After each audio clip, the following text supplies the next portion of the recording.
Hey, what's up, class? So today for the employment law discussion, I decided to answer question number three.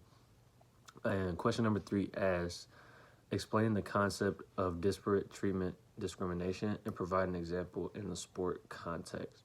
So, disparate, uh, disparate treatment is basically intentional discrimination. Basically, I'm choosing to discriminate against, or say in a business platform or a business realm of this would be all the women were asked to take a test upon getting hired to a certain company, whereas all the men did not have to take a placement test or a type of test to get hired.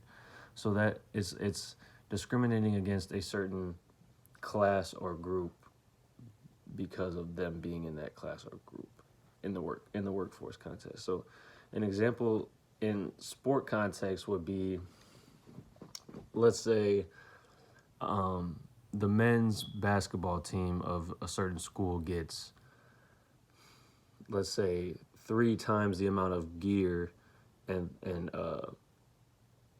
3 times the amount of money in the budget for travel than the women's team does. So let's say, in that context, the disparate treatment is discrimination is going or is being used on the women's basketball team here, because the men don't necessarily need X amount more equipment or gear than the women's team does, and they don't need necessarily X amount more travel money, especially or depending on the school where they're going. But most of the time, that travel budget should be roughly the same. It shouldn't. The budget overall yearly should maybe be different depending on, just how much everything costs. But I'm sure travel budgets probably are around the same amount. So that would be an example in a sport context of disparate treatment discrimination.